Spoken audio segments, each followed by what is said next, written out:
Hello guys, welcome back to another short video discussion. Very good afternoon to all of you. कैसे हो आप सब? तो आज हम बात करने वाले सिर्फ एक ही स्टॉक के बारे में। इस पूरे वीडियो रहेगा। हम बात करने वाले हिंदुस्तान एरोनॉटिक्स लिमिटेड के बारे में। 99.99% रिटेलर्स के पास ये स्टॉक है। काफ़ी तीन मेजर टॉपिक को आज हम इस वीडियो में कवर करेंगे। पहला, जो लोअर लेवल पे खरीदा है क्या इसमें प्रॉफिट बुकिंग कर ले या कहाँ तक इसका टारगेट हो सकता है, ये एक मेजर डिस्कशन रहेगा।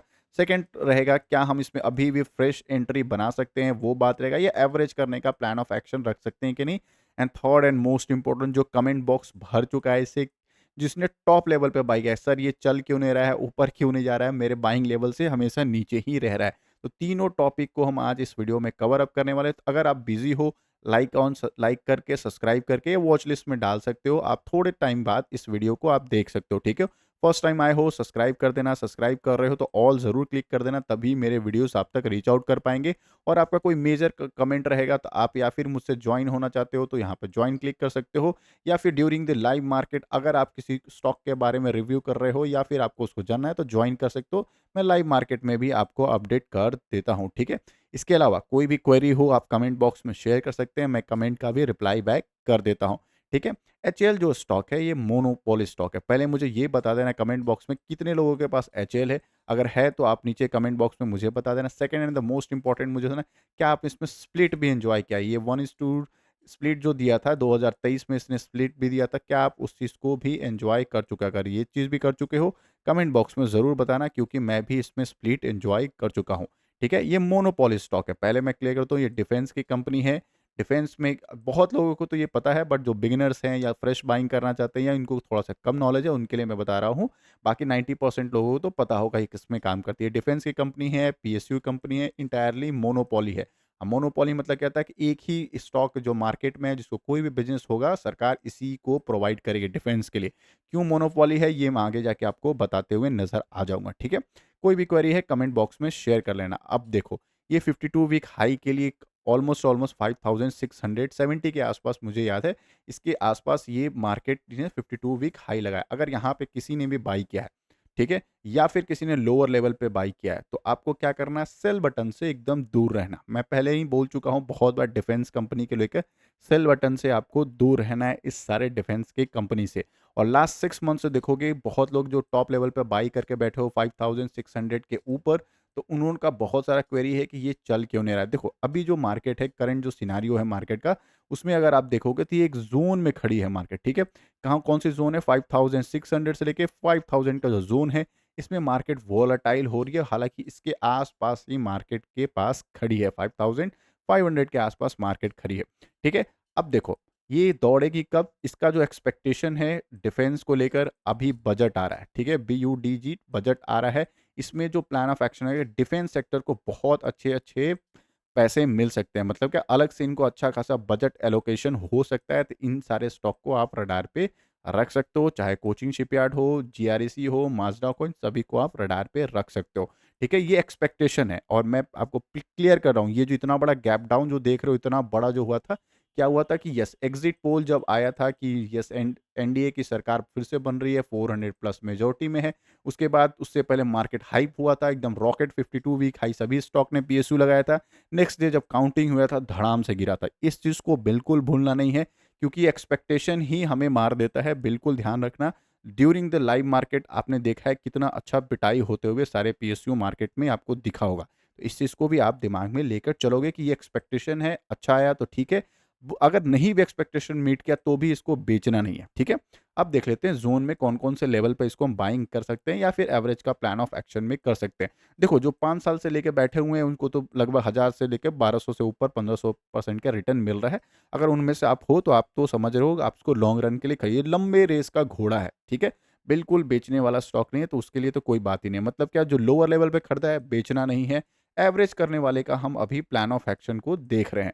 तो एवरेज करने वाला का जो लेवल जो हमें मिल रहा है 5400 के आसपास, जितने सारे ये जो जोन है, यहाँ पे एक छोटी क्वांटिटी में एवरेज कर सकते हो। छोटी क्वांटिटी में क्यों बोलता हूँ हमेशा, कभी भी मार्केट जब भी बुल रन में हो या एक्सपेक्टेशन में हो, तो हम क्या करते हैं, छोटी क्वांटिटी में बाई कर लेते हैं। अगर मार्केट नीचे और आता है तो हमारे पास पैसे होने चाहिए इसको एवरेज करने के। क्यों? क्योंकि ये स्टॉक 5 स्टार स्टॉक है, फ्यूचर ओरिएंटेड ग्रोथ में काम कर रहा है, तो एवरेज करने के लिए हमारे पास पैसे होना चाहिए। अगर आपने टॉप लेवल पे बल्क में बाई कर लोगे तो बिल्कुल तकलीफ देगा, फिर आपके पास एवरेज करने का पैसा नहीं रहेगा और एक माइंड में नेगेटिव थॉट आता है, काश थोड़ी देर रुक जाता तो लोअर लेवल पे यहाँ खरीदता, कुछ क्वांटिटी अच्छा हो जाता, बहुत सारे इफ एंड बढ़ जाते हैं, या फिर पैनिक होकर आप बेच देते हो नेगेटिव या फिर लॉस में बेच देते हो।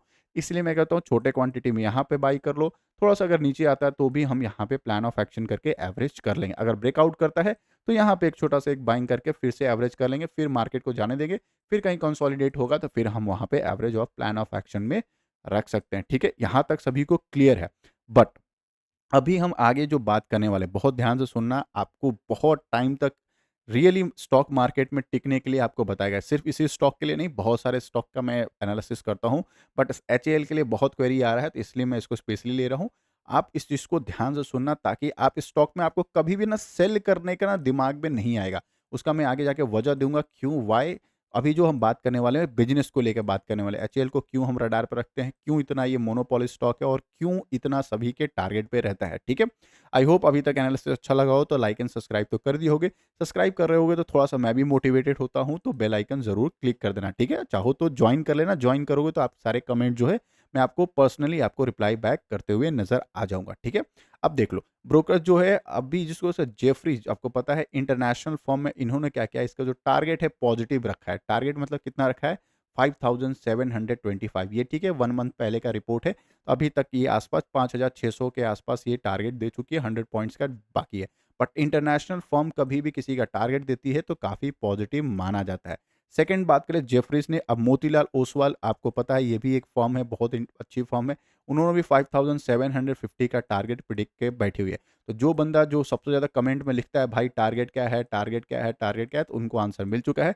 5750 इनका जो है टारगेट आपको मिलते हुए नजर आ जाएगा। बट याद रखना, कोई भी ब्रोकर फर्म देता है कुछ टाइम फ्रेम नहीं बताता है, ये कब आएगा पता चला एक दिन में आ गया, एक साल में भी ये टारगेट नहीं आया। इस चीज़ को एकदम दिमाग में बैठा लेना। ठीक है, अब हम बात करने वाले इसको क्या क्या बिजनेस मिलने वाला है। ठीक है, अभी आपको पता है, अभी जस्ट थोड़े दिन पहले आपको एक न्यूज़ आया था, एचएएल को बहुत बड़ा ऑर्डर मिलते हुए नजर आया था। किस लिए, लाइट कॉम्बैक्ट हेलीकॉप्टर को बनाने के लिए। ठीक है, LCH, ठीक है, लाइट कॉम्बैट हेलीकॉप्टर।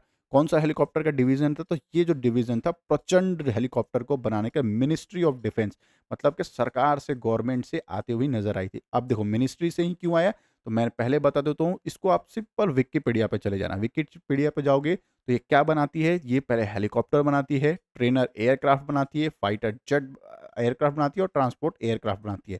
तो मोनोपोली क्यों हो गया, हेलीकॉप्टर कौन बनाता है, इकलौता कंपनी कौन सी है जो बनाती है, तो एचएएल बनाती है। ट्रेनर एयरक्राफ्ट बनाने की इकलौता कंपनी कौन है, एचएएल है। फाइटर जेट बनाने के लिए भी इकलौती कंपनी एचएएल है। तो मोनोपोली हो गई। अगर मिनिस्ट्री को कहीं भी आना है खरीदने के लिए तो कहाँ आना पड़ेगा, एचएएल। कितने हेलीकॉप्टर्स का ऑर्डर मिला था, 156 लाइट कॉम्बैट हेलीकॉप्टर की कंपनी को मिला था, जिसका वर्थ वैल्यू 50,000 करोड़ का सिंगल ऑर्डर इनको मिला था। ठीक है, तो होल्ड करने के लिए एक रीजन ये आपको मिलते हुए नजर आ रहा है। ठीक है, अब चलो नेक्स्ट न्यूज को बात कर लेते हैं कि देखो एचएएल अब सिर्फ हेलीकॉप्टर फाइटर जेट तो बनाती है, इसके अलावा भी ये अपने बिजनेस को एक्सपैंड कर रही है, बड़े बड़े बिजनेस में एक्सपैंड कर रही है। उसका भी न्यूज़ कवर अप कर लेते हैं। तो वो क्या कर रही है कि वो लाइट हेलीकॉप्टर को डेवलप करने का, मीडियम चॉपर बनाने के लिए एक्सपर्टीज में अपने आप को उतारी है, मतलब क्या बिजनेस एक्सपैंड करिए। ये तो जो आपने प्रचंड जो हेलीकॉप्टर बनाई है, फाइटर फाइटर है, हेलीकॉप्टर है, पता है ना आपको, हेलीकॉप्टर जो बनाती है वो फाइटर हेलीकॉप्टर्स बनाती है। ठीक है, इस टाइप का। ठीक है, तो अब जो बनाना चाह रही है ये कंपनी, ये चाह रही है एक जो सिविलियंस जो ट्रैवल करते हैं एक सिटी से दूसरी सिटी जो जाते हैं, या फिर बड़े बड़े जो बड़े बड़े इन्वेस्टर्स होते हैं, बड़े बड़े लोग होते हैं, वो अगर ट्रैवल करना चाहते हैं तो खुद के चॉपर जो है खरीद सके, उसमें भी ये अपने अपने बिजनेस को एक्सपैंड करते हुए नजर आ रही है, बिजनेस को बढ़ाते हुए नजर आ रही है। तो इस चीज़ के लिए स्टॉक को रडार पे आप रख सकते हो। Second and the most important क्या रहा है, यस, एचएएल जो है बातचीत कर रही है किससे, कहाँ कहाँ बात करिए, आपको बताया फाइटर जेट बनाती है, तेजस आपको पता है ये हमारा खुद का बनाया हुआ तेजस है, तो वो बातचीत कर रही है, एचएएल प्रपोज कर रहा है कहाँ पे, एक्सपोर्ट करने के लिए, बाहर, इंडिया से बाहर एक्सपोर्ट करने का प्लान कर रही है। कौन कौन से कंट्री में, अर्जेंटीना से, नाइजीरिया से और इजिप्ट से, फिलीपीन से। क्या, किस लिए, लाइट कॉम्बैट एयरक्राफ्ट के लिए। ठीक है, जिसको एलसीए तेजस कहते हैं।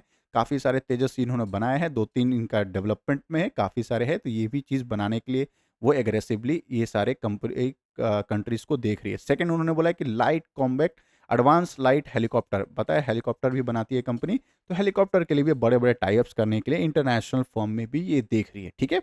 तो देखो 2-3 पॉजिटिव न्यूज़, अब एक और पॉजिटिव न्यूज़ देख लो। अभी ये क्या कर रही है कंपनी, क्या कर रही है, रशिया से बातचीत कर रही है। रशिया से बातचीत क्यों कर रही है? क्योंकि रशिया से जो हमने एक्सपोर्ट किया था, ठीक है, SU-30 फाइटर जेट, ये भी एक फाइटर जेट है जो रशिया के डेवलपमेंट के, रशिया से हमने खरीदा है SUV फाइटर जेट, ठीक है। पता है ना आपको फाइटर जेट जैसे तेजस है उसी के तो एडवांस वर्जन है, ये काफ़ी डबल इंजन की है, SUV-30 फाइटर जेट, तो रशिया से हमने खरीदा था। अभी अब रशिया से बातचीत कर रहे हैं कि हम एक्सपोर्ट का प्लान करेंगे, कि आपसे आप, क्योंकि हम रशिया से खरीदे हैं तो उससे अप्रूवल चाहिए तो उनका सारे का सारा डॉक्यूमेंटेशन चाहिए, किस तरह से ये SUV फाइटर जेट बनता है, फिर उन सारे इक्विपमेंट का सारा टाई अप होगा, उसके बाद वो प्लान करें एक्सपोर्ट का। तो एक्सपोर्ट का जो प्लान करने के लिए रशिया से बातचीत चल रहा है, कोलैबोरेशन के लिए बातचीत कर रहा है, बोर्ड एग्रीमेंट कर रहा है, या जॉइंट वेंचर्स जो होता है, जॉइंट मैन्युफैक्चरिंग करने का प्लान ऑफ एक्शन चल रहा है। यानी क्या, रशिया से ये लोग बात कर रहे हैं कि हम जो ये SUV-30 फाइटर जेट है, इसको विदेशों में बेचना चाहते हैं, इंटरनेशनल बेचना चाहते हैं, तो आप हमारे साथ कोलैबोरेशन करिए, एग्रीमेंट करिए, ताकि हम मैन्युफैक्चर कर पाएँ। किस चीज़ के लिए? Transfer, engineering enhancement, aerospace power के लिए, ठीक है? तो मतलब आने वाले टाइम में ये एक और फाइटर जेट बेचते हुए इंडिया के बाहर दिखेगी ये कंपनी, ठीक है ना? स्ट्रैटेजिक कोलैबोरेशन बनाना चाहती है, क्यों? क्योंकि आने वाले टाइम में जो कि प्रॉफिट देते हुए एक और बिज़नेस में एंट्री होते हुए नज़र आ जाएगा। कौन-सा, क्या नाम है? सुखोई जेट है, नासिक की जो फैसिलिटी है, HAL का जो नासिक का जो अपना वेयर हाउस है, या फिर कहो जहाँ पे डेवलपमेंट करता है, वहाँ पे ये बनाना चाहिए। रशिया जो है इसका ओरिजिनल मैन्युफैक्चर है, तो वहाँ से इनका टाई अप जॉइंट वेंचर करते हुए सारे एक्सपोर्ट या प्रोडक्शन करने के लिए सारे के सारे चीज़ का डील करने के बाद दोनों कंपनी अगर एग्रीमेंट को अप्रूव कर देती है, तो इनको आने वाले टाइम में ये एक और बड़ा-सा बिज़नेस अपॉर्च्युनिटी ओपन होते हुए नज़र आ जाएगा। तो इसलिए मैं कह रहा हूँ HAL अगर आपके पास है, आराम से बैठे रहो। अभी एक तरह से कंसोलिडेशन ज़ोन में है, जिस दिन ये फटेगा फिर पैसे बनाते हुए नज़र आए। हालाँकि ये स्प्लिट दे चुकी है, 10,000 भी जा सकता है, बट कोई प्रेडिक्शन नहीं है कि आज चला जाएगा, कल चला जाएगा। बट ये स्टॉक लॉन्ग रन में आपको पैसा देते हुए नज़र आ जाएगा। बिल्कुल भी सेल करने की ज़रूरत नहीं है, चाहे FIS या DIS की बात करें, ये भी काफ़ी ज़्यादा स्ट्रॉन्ग होते हुए नज़र आ रहे हैं। ठीक है, बिल्कुल आप देखिएगा 71% हमारे खुद के प्रमोटर्स बैठे हुए, लगभग 11.68 जो है बैठे हुए हैं। FIS, DIS भी हैं, एंड हम खुद पब्लिक 7.86% पे लगा के बैठे हुए हैं। छोटा-सा क्वांटिटी लोड ऑफ होते हुए दिख रहा है, थोड़ा-सा FIS, DIS थोड़ा-सा अपना क्वांटिटी कम कर रहे हैं, बट लॉन्ग रन में आपको कोई तकलीफ देते हुए स्टॉक नज़र नहीं आएगा। तो इसलिए मैं कह रहा हूँ ये स्टॉक अगर आपके पास है, पाँचों उँगली घी में है, आराम से लेके पैनिक होके, लॉस में होके बिल्कुल मत बेचना। जितना हाँ, एक और मेरे को एक सब्सक्राइबर ने बहुत अच्छा कमेंट किया था, मैं उसको थम्स अप भी दिया था। उन्होंने कहा था कुछ भी हो, HAL कितना भी क्रैश करे, मैं उसको तैयार हूँ इसको एवरेज करने के लिए। वो हमेशा बोलते हैं ये तो अपॉर्च्युनिटी है, अगर बजट के दिन इसका फेवर में नहीं आता है किसी भी डिफेंस का, हम इसको एवरेज करते हुए नज़र आ जाएँगे। तो इस तरह का माइंडसेट बनाओ, फंडामेंटली बहुत स्ट्रॉन्ग है, फ्यूचर ओरिएंटेड ग्रोथ स्टॉक है। दबा के बैठे रहो, लॉन्ग रन में आपको पैसा बनाते हुए नज़र आ जाएगा स्टॉक, ठीक है? चलो मिलते हैं एक और कोई स्टॉक का एनालिसिस करते हुए, तब तक के लिए बाय बाय। एक और वीडियो आ जाएँगे, तब तक के लिए सी यू टुमारो।